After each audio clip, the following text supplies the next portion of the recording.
capsule a pour but de t'apprendre comment équilibrer correctement une équation chimique. Commençons par quelques rappels de cours et prenons l'exemple de la combustion du carbone.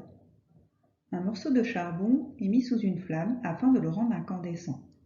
Ce morceau de charbon est alors introduit dans un flacon contenant du dioxygène pur. En présence de dioxygène pur, le morceau de charbon s'enflamme.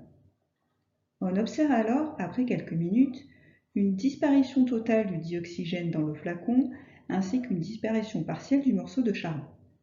On remarque également la formation de dioxyde de carbone dans le flacon. Écrire une équation chimique commence par l'écriture symbolique de la transformation chimique observée. Pour cela, on utilise les formules brutes des différentes espèces qui ont été mises en jeu. Pour la combustion du carbone, l'écriture symbolique de cette transformation est C plus O2 flèche CO2. À gauche de la flèche, on écrira toujours les réactifs, c'est-à-dire les espèces qui étaient présentes au départ et qui ont été consommées au fur et à mesure de la transformation. À droite de la flèche, on écrira toujours les produits, c'est-à-dire les espèces chimiques qui se sont formées au cours de cette transformation. Une fois l'écriture symbolique correctement établie, il faut ensuite équilibrer l'équation. Équilibrer une équation consiste à avoir le même nombre d'éléments avant et après la transformation. Sur l'exemple qu'on a étudié précédemment, on voit qu'on a deux types d'éléments, à savoir du carbone et de l'oxygène. On retrouve bien ces éléments avant la flèche et après la flèche. Il faut ensuite les compter. Je vois que j'ai ici un atome de carbone, donc à gauche de la flèche, et à droite de la flèche, je retrouve également un atome de carbone. Pour les atomes d'oxygène, je vois que j'en ai deux avant la transformation et je vois que j'en ai également deux après la transformation. Donc l'équation est bien équilibrée en éléments chimiques. Si lors de la transformation il y a présence d'ions, il faudra aussi s'assurer qu'il y ait la même charge avant et après la transformation. Si vous n'avez pas le même nombre d'éléments ou le même nombre de charges, il faudra alors mettre des nombres stoichiométriques, à savoir des chiffres entiers que l'on mettra toujours devant les formules brutes des espèces chimiques mises en jeu. Attention, le chiffre 1 ne s'écrira pas.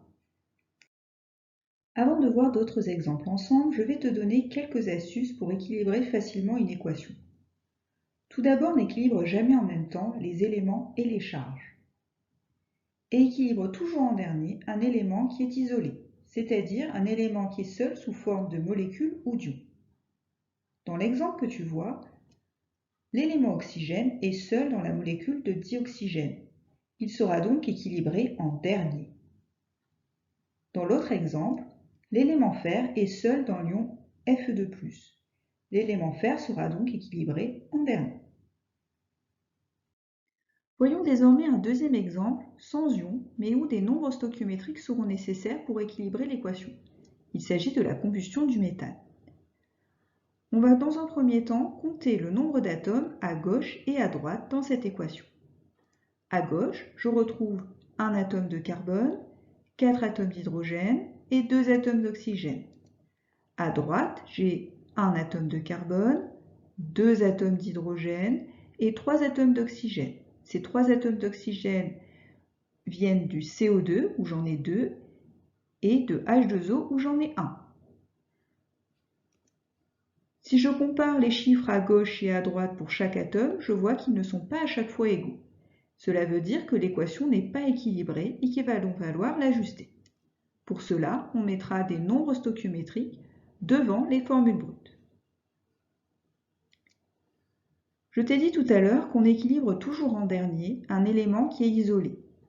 Ici, l'élément oxygène est isolé dans la molécule de dioxygène. Je vais donc m'intéresser à l'oxygène en dernier. On va commencer par exemple par le carbone. Donc le carbone, on a vu qu'il était déjà équilibré sans rien mettre, donc je ne vais rien rajouter devant ces formules où les carbones sont déjà équilibrés. Pour l'élément hydrogène, je vois que j'avais trop d'hydrogène à gauche par rapport à droite. Donc ça veut dire qu'à droite, il va falloir que je monte ce nombre d'atomes d'hydrogène. Donc j'en avais 2, il faudrait que je passe à 4. Le meilleur moyen d'y arriver, c'est de rajouter un chiffre 2 stoichiométrique, donc devant H2O. ce chiffre 2 est multiplicatif de tous les atomes présents dans la molécule, ce qui me fait donc bien 2 fois 2, 4 hydrogènes. Pour terminer l'équilibrage de mon équation, je vais donc équilibrer les atomes d'oxygène.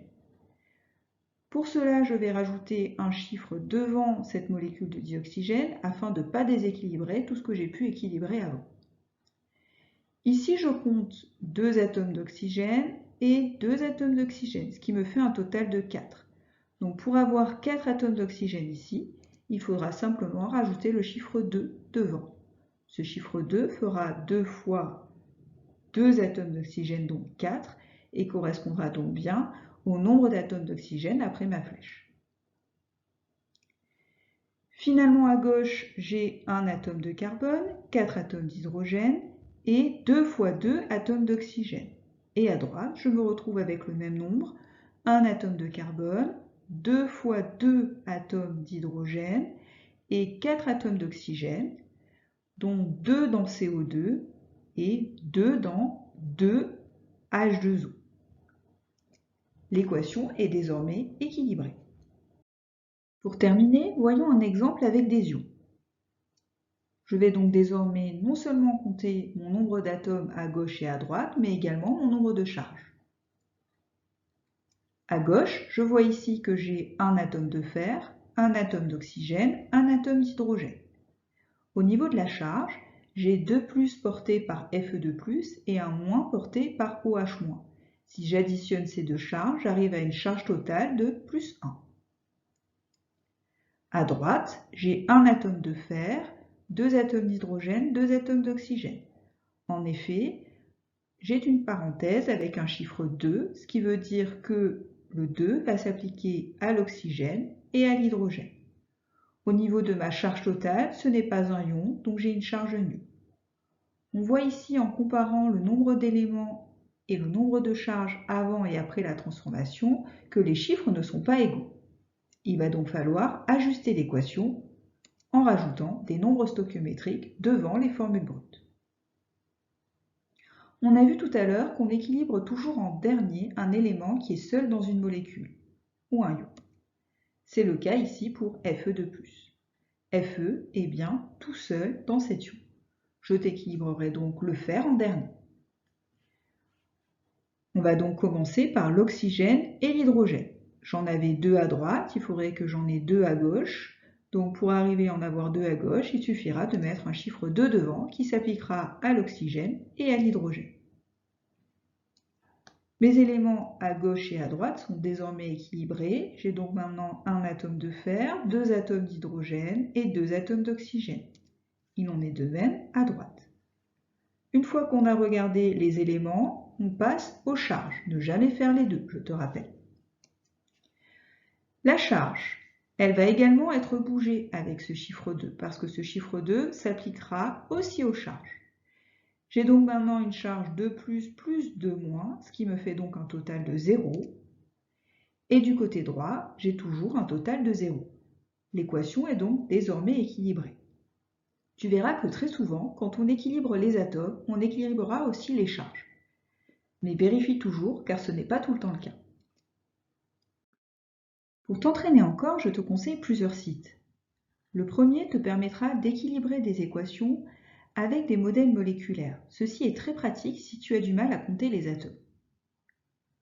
Le deuxième est un site qui te permettra d'équilibrer des équations sans ions avec différents niveaux. Et le troisième te permettra d'équilibrer des équations avec des ions.